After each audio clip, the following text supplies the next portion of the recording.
Hi, Reading Rangers, Mrs. Hannon here, and we're wrapping up our 5 necessary pre-reading skills today.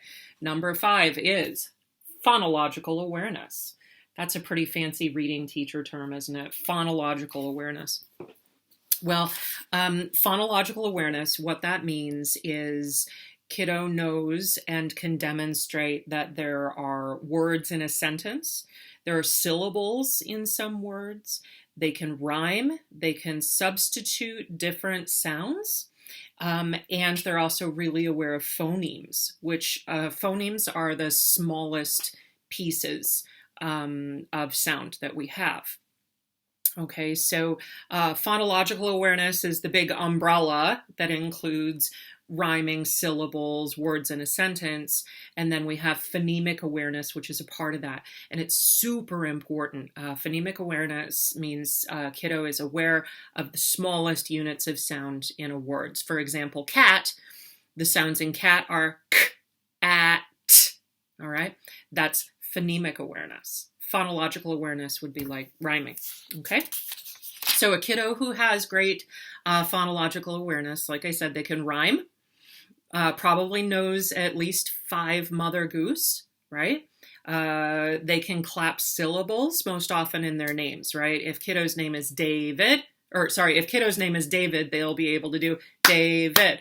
Or Jonathan, it would be Jonathan, right? They'll be able to clap out syllables in a word. They can also blend sounds together. So I say the sounds, you blend the word.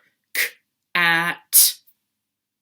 They'll be able to blend those phonemes, those individual units of sound, into a word. Alrighty, and they'll be able to substitute letter sounds. So for example, the word is cat, word cat.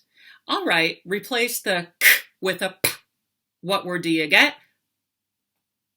Pat. That's right. Replace the p with a s. Good. Sat.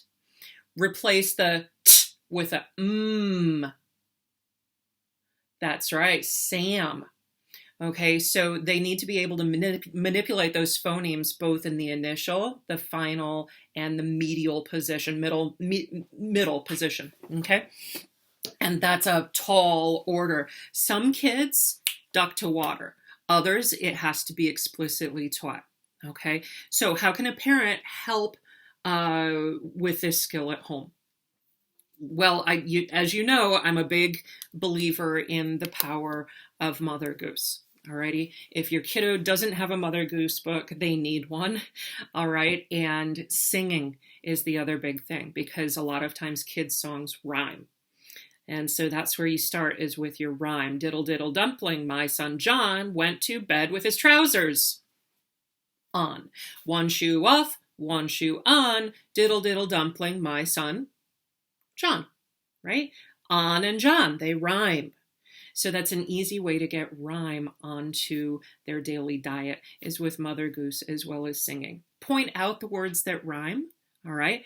And then you can also start with phoneme substitution like I did earlier with the Sam. Take away the put in a p. That's right, you get sap. Okay? Try to do that without letters. I know that's hard, right? Because kiddo is just learning about letters. If you have to use letter tiles or something like that, that's okay too. But we're really trying to get this into the ear, okay? Where kiddo can take it wherever they go. That ability to manipulate those sounds, phonemes, is absolutely vital for learning how to read. Keep the words simple, consonant, vowel, consonant, okay? For example, you're not going to stretch apart all the sounds of the word in, I don't know, penguin, right? P, g, I, right? Like that's too much. You don't want to do that. You want to keep it simple, like jam, j, a, So when you're taking apart a word, use your fingers because those go with you everywhere, right? So tell me all the sounds in jam. J, a, Tell me all the sounds in pen. P, right? You might want to start by saying the words with your child, But be mindful. Some kids are really tricky. And if you're making the sounds with your mouth, even, okay, just going along, that's enough of a cue. Okay. So eventually stop doing anything with your face so that they have to do it on their own. Tell me all the sounds in pen. Ooh, that's harder. Okay, so I hope those tips help. It doesn't come all at once. Don't get frustrated if your kiddo can't do all of this at once. That's fine. All right, but those are some ways that you can work on those skills.